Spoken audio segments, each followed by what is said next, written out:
বৌমা এই শাড়িটা ভাঁজ করে আলমারিতে তুলে দাও তো। ঠিক আছে মা। এটা তুমি কি করলে? আরে মায়ের পায়ে পা লেগে গেল, তাই একটু নমস্কার করলাম। এটাকে নমস্কার করা বলে? তাহলে পায়ে হাত দিয়ে প্রণাম করাটাকে কি বলে? আরে এখন কেউ পায়ে হাত দিয়ে প্রণাম করে না, এখন সবাই এরকমই করে নেয়। তাহলে মন্দিরে গিয়ে মাথা ঢুকে প্রণাম করো কেন? মন্দিরে ভগবান থাকে তাই। ও মা, এই ঘরে একটু আসুন তো। কি হয়েছে বৌমা, তুমি আমাকে ডাকলে? মাকে প্রণাম করো। কি হলো, দাঁড়িয়ে আছো? করো বলছি।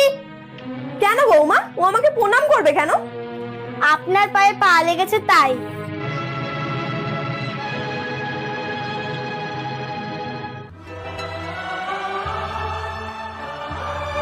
নাও হয়েছে।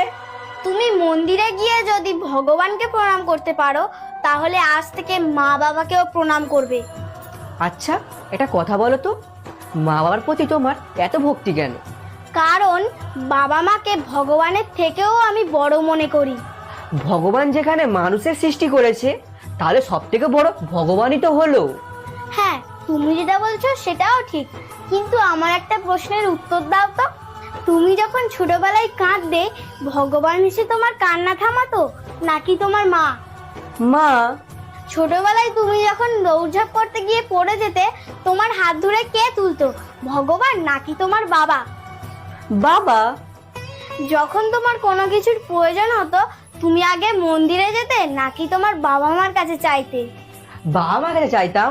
তাহলে এটা ভাবো, যেহেতু তুমি ভগবানকে কখনোই দেখোনি, আর যারা তোমার চোখের সামনে সব সময় থাকে, তোমার খেয়াল রাখে, তুমি না চাইতেই সবকিছু পেয়ে যাও, তাহলে ওরা কিভাবে ছোট হলো? তাহলে মা বাবা ভগবানের থেকেও বড় হলো। নিশ্চয়ই, ভগবান যখন পৃথিবীতে আসতে চায়, বাবা মা ছাড়া জন্মই নিতে পারে না। তাহলে ভগবানেরও মা বাবা দরকার পড়ে। হ্যাঁ, সেই জন্যই তো বলেছে ভগবানকে সব জায়গায় থাকতে লাগে না, তাই জন্যই তো ভগবান বাবা মাকে বানিয়েছে। কারোর যদি ভগবানের প্রয়োজন হয় না, তাহলে তাকে মন্দির যেতে লাগে না, বাড়িতে এসে বাবা মাকে প্রণাম করে তাদের আশীর্বাদ নিলেই ভগবান দর্শন হয়ে যায়। সত্যি বৌমা, তুমি এত জ্ঞান অর্জন করেছো, তোমাকে দেখে আমার নিজেকে খুব ছোট মনে হচ্ছে। না মা, ওরকম বলবেন না, আপনারা হলেন ভগবানের সমান। না বৌমা, তোমার স্থান আমার পায়ে না, তোমার স্থান আমার বুকে।